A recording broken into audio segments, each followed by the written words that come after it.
Greetings, Internet. Welcome to Aaron Plays, and I hope you're doing fantastically well. This is my continuation of the 7 a.m. turn for Into the Woods. We've had so far Hinman's division activate for the Confederates, and now Sherman's division is activating for the Union. Let's see what's going to happen. Remember to hit the like and subscribe, and any comments are much appreciated as we go through the map.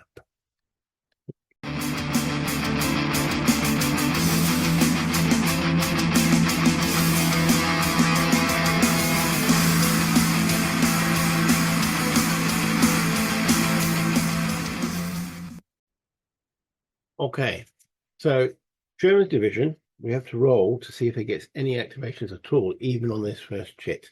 And it's dependent on the brigades of the division. So I can remove this. We don't need to see that anymore. And we don't need to see that anymore. So we need to go to actual Sherman himself. Okay, now he's over. There he is.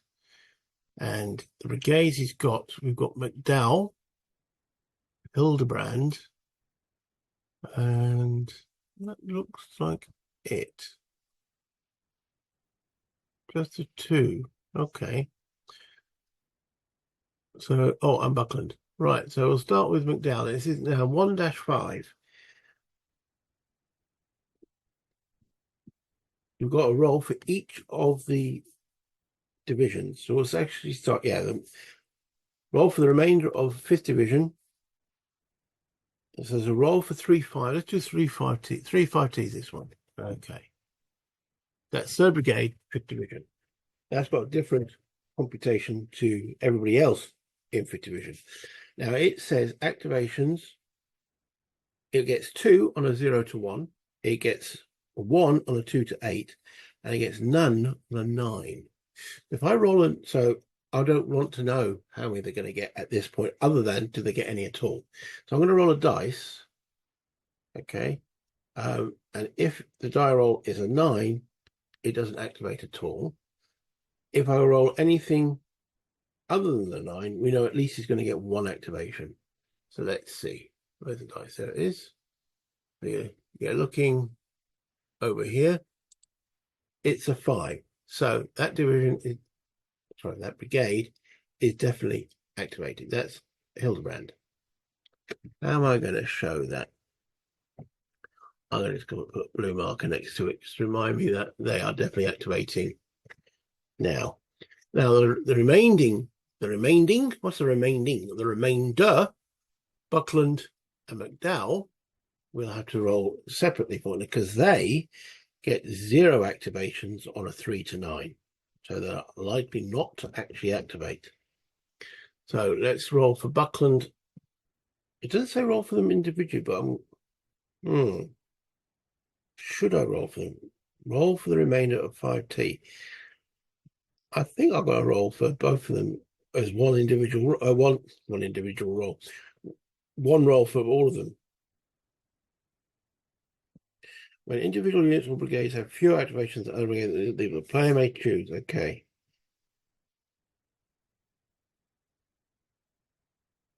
Okay, so we're rolling for Buckland and McDowell together. If I roll 3 to 9, they don't get any activations at all. So let's see what we get. Oh, it's a dice. There it is. Roll a 5. So they don't activate at all. They're no longer in reserve, but they don't activate. So it's only Hildebrand that is actually activating for the Union here, Sherman. That's correct. If I've done that incorrectly, let me know. All right, so, and Sherman is the divisional leader. He can move if so required. I don't see anything that says he can't move. Doesn't mean it isn't there. There is a lot here. Okay, so what are we going to do with these boys?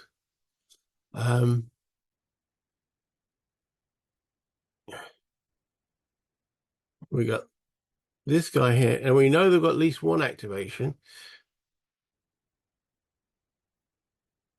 So can they see each other here? That's a good question. All right, because that's lower. So in actual fact, that unit and that unit can see each other.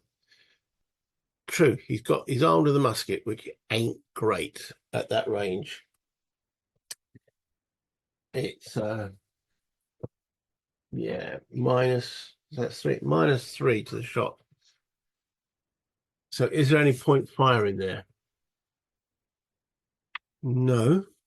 They're under advance orders, which is actually useful to keep in mind. So let's actually give him an advance order marker.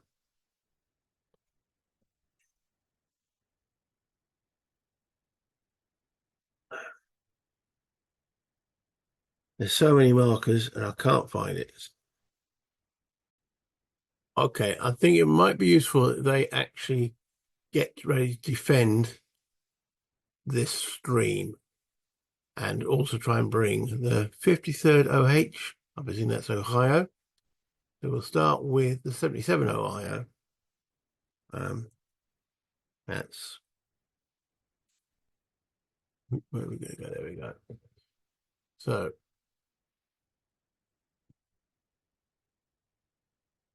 technically along that path, that's 1.5. And we might as well defend the bridge. Yeah, I can't see the Union Confederates crossing there. Well, Bragg's stuff might do. So he's helping defend there. Now the artillery. Okay. We'll move that forward to there. Again, looking across over here. And that's 6 strength points for artillery. Now,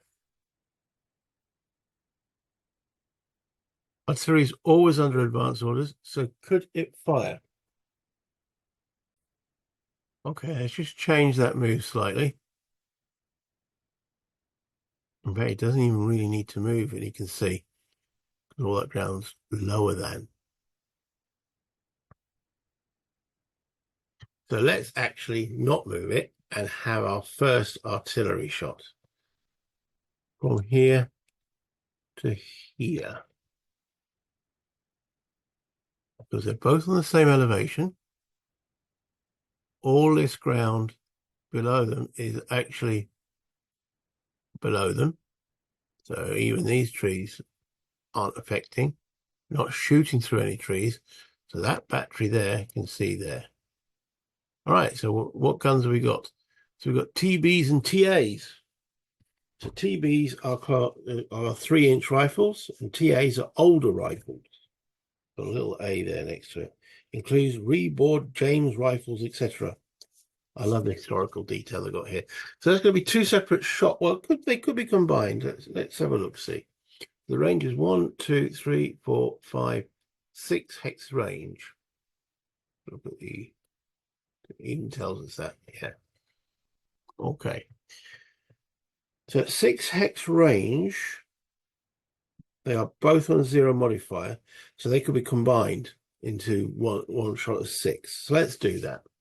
That's 6 steps of artillery firing. Then there's on the actual fire table. This module doesn't have any tables on it. There are 2 shots. You've got a small arms part and an artillery arms part. So we're going to the artillery. Terrain effects, we're firing into a wood which has so many charts. What is the wood? I think that's -1. Woods. For artillery, -1. Yeah. Okay. Any other terrain? Artillery firing at lower level? No. Massed target. It's got to have 8 SP. There's only 7 in there, so it's not a mass target. It's not flanking. It's coming through the front. Don't think of anything else during artillery. I did think of moving it, but I decided not to.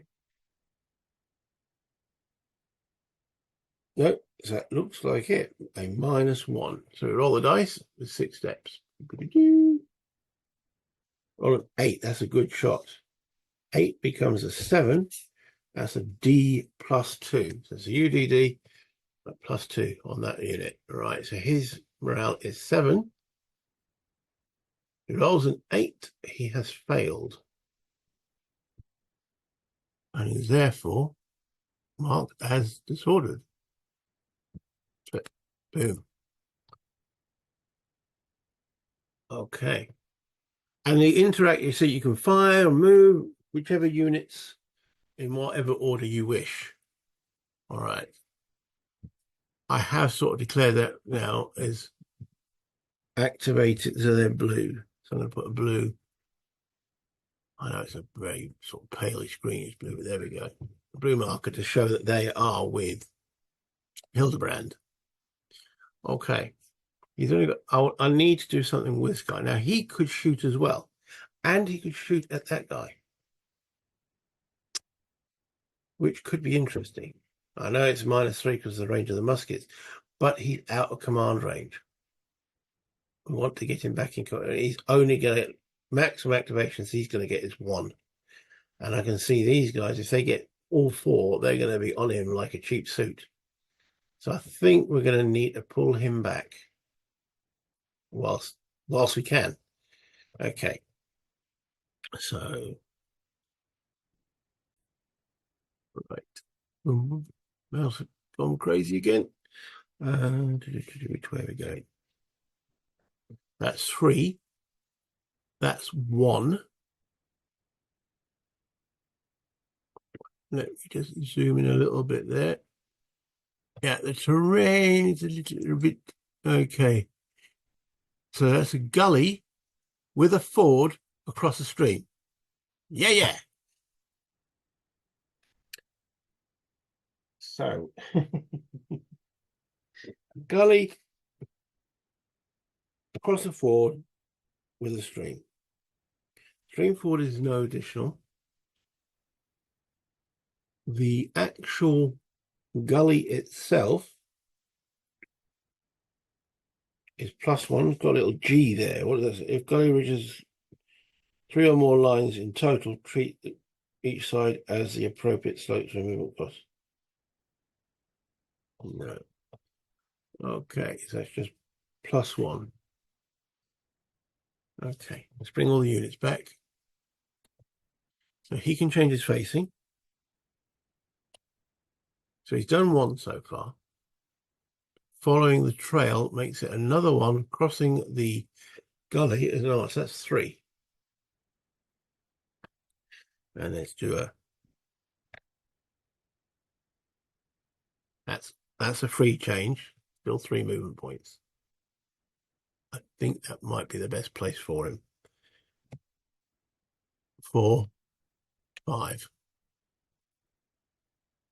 Okay. And then Hildebrand can move a little bit.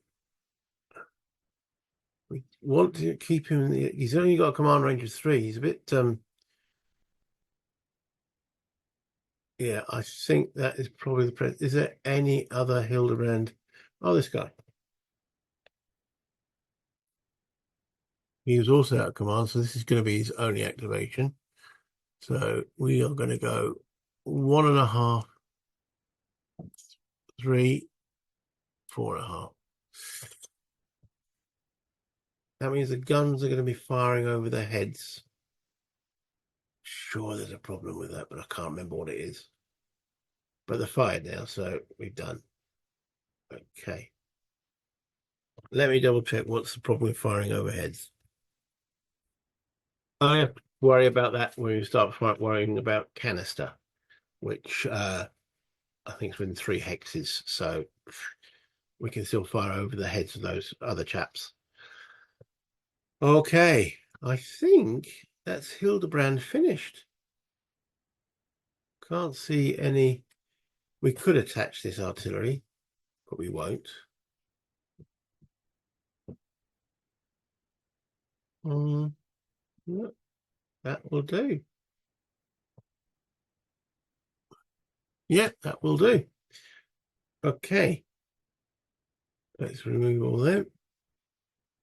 That's Hildebrand. We know that the other two couldn't activate. So that is Sherman's division done. Now, that could have been a bit longer with all the other guys, but it turned out it's not. So, okay, bringing up the where's the Kepi?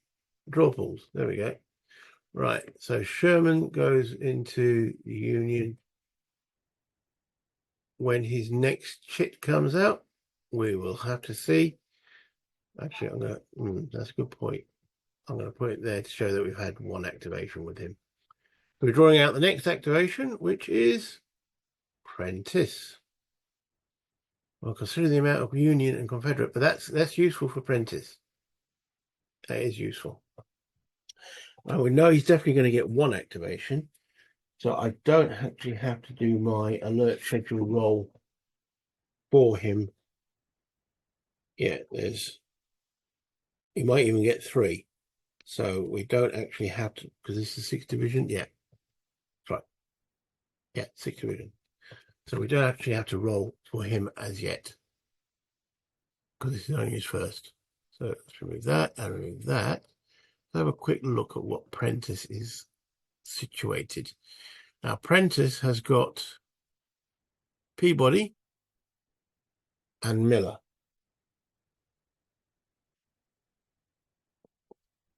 Roll for 6T.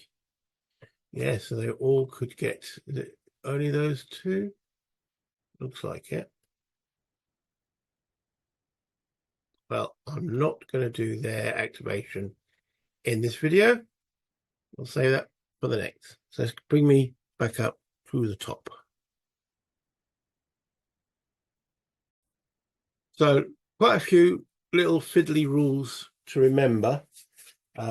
This is where it would be useful to have a second player, because they would say, no, wait a minute, check that, double that. Yeah. But so if I missed anything, I've done it incorrectly, well, I'm moving beyond that. So I'm sorry. Mistakes could be made. If they have been made, hopefully not too many. And I hope it still keeps the narrative of the story. Sherman, 2 of his brigades decided that not interested, still getting out of bed or whatever. They've heard shots. But 1 division is moving forward, and we had our first artillery, and it was quite an effective shot. Again, I think I got the line of sight right. They were both on the same elevation. So all those trees are lower, therefore don't interfere. If they were firing up at a higher elevation, so from the lower to a higher, which I nearly did when I moved the guns, there would probably have been a wood canopy effect that would have actually meant that they were out of line of sight. So that's why I decided not to move the guns. And as it were, it was quite an effective shot. Yeah, I think that's everything I want to say. Other than, if you could like the video, that'd be much appreciated. Subscribe if you're really enjoying what I'm doing. And all of those help the channel, but the comments are the one that I really enjoy to see, because it allows me to interact with you guys. So until next time, play games, have fun, and there's an annoying fly behind me. Bloody summer. Bye, internet.